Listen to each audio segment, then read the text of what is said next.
ನಮಸ್ಕಾರ ಸ್ನೇಹಿತರೆ, ಇವತ್ತು ನಾವು ಶಿರ್ಸಿಯಲ್ಲಿ ನಾರಾಯಣ ಗುರುಗಳ 171ನೇ ಜಯಂತಿಯನ್ನು ಭಾಳ ಅದ್ಧೂರಿಯಿಂದ ಆಚರಿಸ್ತಾ ಇದ್ದೇವೆ.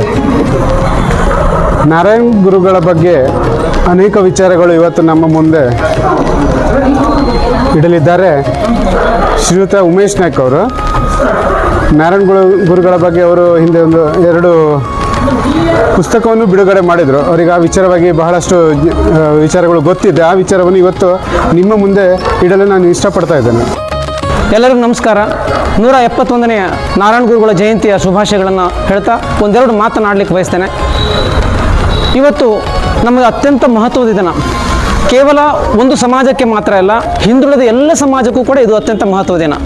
ಕೇರಳದಲ್ಲಿ ಆರಂಭವಾದ ನಾರಾಯಣ ಗುರುಗಳ ಸಮಾಜ ಪರಿವರ್ತನೆಯ, ಸಮಾಜ ಸುಧಾರಣೆಯ ಕ್ರಾಂತಿಕಾರಿ ನಿಲುವುಗಳು ನಿನ್ನೆ ಇವತ್ತು ಮತ್ತು ಮುಂದೂ ಕೂಡ ನಮಗೆ ಅತ್ಯಂತ ಸಮಂಜಸವಾದ ಮತ್ತು ಸಮರ್ಥನೀಯವಾದ ಸಿದ್ಧಾಂತಗಳೊಂದಿಗೆ ನಮ್ಮ ಹಿಂದುಳಿದ ವರ್ಗಕ್ಕೆ ಒಂದು ನೆಲಗಟ್ಟನ್ನು ಕೊಟ್ಟಂಥವರು.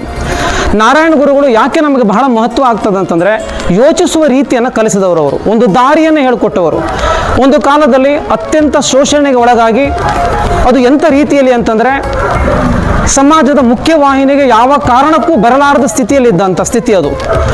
ಮುಖ್ಯವಾಗಿ ಮಹಿಳೆಯರು ಬಟ್ಟೆಯನ್ನೇ ತೊಡಲಿಕ್ಕೆ ಸಾಧ್ಯವಾಗದಂತಹ ಅತ್ಯಂತ ಕ್ರೂರ ಅಮಾನವೀಯ ಸ್ಥಿತಿ ಅದು.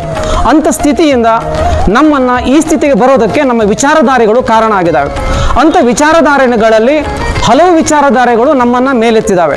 ಬಹುಶಃ ನನಗನ್ನಿಸೋದು, ಬಸವಣ್ಣ ಆದಿಯಾಗಿ ಬಸವಣ್ಣ ಶರಣರು ನಮಗೆ ಕರ್ನಾಟಕದಲ್ಲಿ ಎಂತಹ ಒಂದು ಕ್ರಾಂತಿಯನ್ನು ಮಾಡಿದರೋ ಅಂಥ ಒಂದು ಕ್ರಾಂತಿಯನ್ನು ನಾರಾಯಣ ಗುರುಗಳು ಕೇರಳದಲ್ಲಿ ಆರಂಭಿಸಿದರು. ಅದು ಕರ್ನಾಟಕದವರೆಗೂ ವ್ಯಾಪಿಸಿತು ಅನ್ನೋದು ಅತ್ಯಂತ ಮಹತ್ವದ ಸಂಗತಿ. ನಮಗೆ ಒಂದು ಎಚ್ಚರ ಮತ್ತು ಯೋಚನೆ ಇರಬೇಕಾದದ್ದು ಏನು ಅಂತಂದರೆ, ನಾರಾಯಣ ಗುರುಗಳು ಕೇವಲ ಒಂದು ಜಯಂತಿಗೆ, ಒಂದು ದಿನದ ಆಚರಣೆಗೆ ಸೀಮಿತ ಆಗಬಾರದು. ಮತ್ತು ಅದಾದರೆ ಬಹಳ ದೊಡ್ಡ ತಪ್ಪು ಕೂಡ ಆಗ್ತದೆ. ಯಾಕಂತಂದರೆ ಅವರು ಯೋಚಿಸುವುದನ್ನು, ನಾವು ಬದುಕುವ ದಾರಿಯನ್ನು ಕಲಿಸಿದವರು.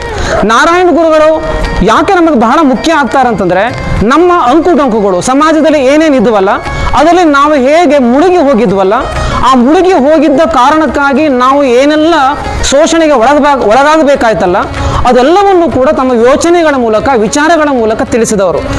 ನನಗಿಲ್ಲಿ ಒಂದು ಉದಾಹರಣೆಯನ್ನು ಹೇಳಲಿಕ್ಕೆ ಬಯಸ್ತೇನೆ. ಒಂದು ಕಾಲದಲ್ಲಿ ದೇವಸ್ಥಾನದಲ್ಲಿ ಶೂದ್ರ ವರ್ಗಕ್ಕೆ, ಹಿಂದುಳಿದ ವರ್ಗಕ್ಕೆ ಅವಕಾಶವೇ ಇಲ್ಲದ ಸಂದರ್ಭದಲ್ಲಿ ನಮ್ಮಲ್ಲಿ ಒಂದು ಸ್ವಾಭಿಮಾನದ ಕಿಚ್ಚನ್ನು ತರೋದಕ್ಕಾಗಿ ಅವರು ಏನು ಮಾಡಿದ್ರು ಅಂತಂದರೆ, ತಾವೇ ಒಂದು ಶಿವ ದೇವಾಲಯವನ್ನು ಆರಂಭಿಸಿದರು.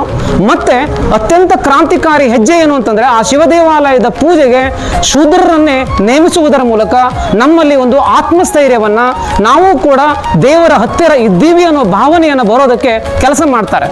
ಅದು ಮುಂದೆ ಎಚ್ಚರವಾಗಿ ಯಾವ ರೀತಿಯಲ್ಲಿ ಮುಂದುವರಿಸ್ತಾರೆ ಅಂತಂದರೆ, ಮುಂದೆ ದೇವಾಲಯವನ್ನು ಶಾಲೆಯನ್ನಾಗಿ ಪರಿವರ್ತಿಸ್ತಾರೆ. ಇನ್ನು ದೇವಾಲಯ ಸಾಕು, ಶಾಲೆಯನ್ನು ನಿರ್ಮಿಸಿ ಆ ಮೂಲಕ ಜನರು ವೈಜ್ಞಾನಿಕವಾಗಿ, ವೈಚಾರಿಕವಾಗಿ, ಸೃಜನಾತ್ಮಕವಾಗಿ ಬೆಳೆಯಬೇಕಾದ ಅಗತ್ಯ ಇದೆ ಅನ್ನೋದನ್ನು ಮನದಟ್ಟು ಮಾಡ್ತಾರೆ. ದುರಂತ ಏನಂತಂದರೆ, ಇವತ್ತಿನವರೆಗೆ ನಾವು ನಾರಾಯಣ ಗುರುಗಳ ಆಚರಣೆಯನ್ನು ಸಂಭ್ರಮದಿಂದ ಆಚರಿಸ್ತಾ ಇದ್ರೂ ಕೂಡ ಅವರ ವಿಚಾರಧಾರೆಗಳು ನಮ್ಮ ಬದುಕು ಆಗಲಿಲ್ಲ. ಅವರ ವಿಚಾರಧಾರೆಗಳು ನಮ್ಮ ಬದುಕಾಗಬೇಕು, ನಮ್ಮ ಜೀವನ ಆಗಬೇಕು. ಎಲ್ಲಕ್ಕಿಂತ ಮುಖ್ಯವಾಗಿ ಇದು ಒಂದು ಕೋಮಿನ, ಒಂದು ಜಾತಿಯ, ಒಂದು ಜನಾಂಗದ ಆಚರಣೆಯಲ್ಲ. ಇದು ಇಡೀ ಭಾರತ ಅಥವಾ ಹಿಂದುಳಿದ ಎಲ್ಲ ವರ್ಗದವರು ಒಟ್ಟಿಗೆ ಆಚರಣೆ ಮಾಡಬೇಕಾದಂತಹ, ಒಟ್ಟಿಗೆ ಆ ವಿಧಾನವನ್ನು, ಆ ದಾರಿಯನ್ನು ಅನುಸರಿಸಬೇಕಾದಂತಹ ದಿನ ಅಂತ ನಾನು ಭಾವಿಸಿದ್ದೇನೆ.